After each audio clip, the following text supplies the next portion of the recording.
জয় গুরু, জয় শ্রীকৃষ্ণ। সকলে কেমন আছেন? আশা করি ভালো আছেন, অবশ্যই ভালো থাকবেন। তো আজকে গীতার ধ্যানের 1 থেকে 5 নম্বর শ্লোক অনুবাদ সমেত পাঠ করব, অবশ্যই শুনবেন। তো চলুন শুরু করি। গীতার ধ্যান 1 নম্বর শ্লোক। ওম পার্থায় প্রতিবোধিতাম ভগবতা নারায়ণেন স্বয়ং ব্যাসেন গ্রথিতাম পুরাণমুনিনা মধ্যে মহাভারতম অদ্বৈতামৃতবর্ষিণীম ভগবতীমষ্টাদশাধ্যায়িনীম অম্বতাম অনুসন্দধামি ভগবদ্গীতে ভবেদ্দেশিনীম। অনুবাদ।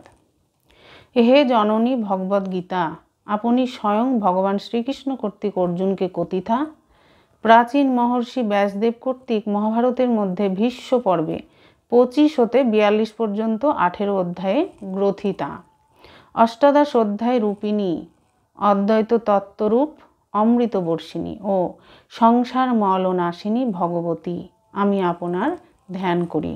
2 নম্বর শ্লোক।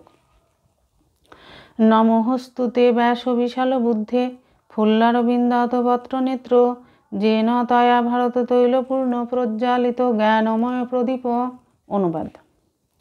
হে মহামতি ব্যাসদেব, আপনার নয়নযুগল প্রস্ফুটিত পদ্মপত্র সদৃশ বিশাল, আপনি মহাভারত রূপ তৈলপূর্ণ জ্ঞানময় প্রদীপ প্রজ্বলিত করেছেন, আমি আপনাকে প্রণাম করি।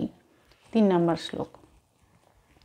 প্রপন্ন পারিজাতায় তত্র বেত্রৈকপানয়ে জ্ঞানমুদ্রায় কৃষ্ণায় গীতামৃত দুহে নম। অনুবাদ।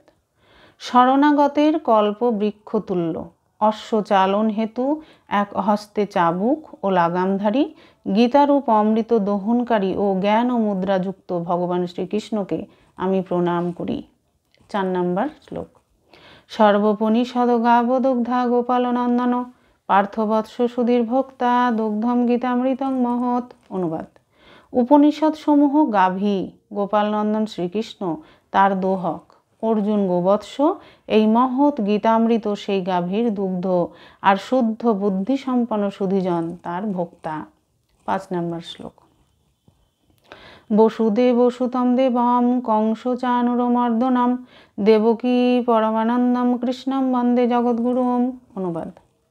কংস ও চানুর নামক দৈত্যদয় বিনাশী জননী দেবকীর পরমানন্দদায়ক বসুদেব পুত্র জগৎগুরু ভগবান শ্রীকৃষ্ণকে আমি বন্দনা করি। আজকে এই পর্যন্তই, দেখাবে পরের ভিডিওতে। সকলে ভালো থাকুন, সুস্থ থাকুন। জয় গুরু, জয় শ্রীকৃষ্ণ।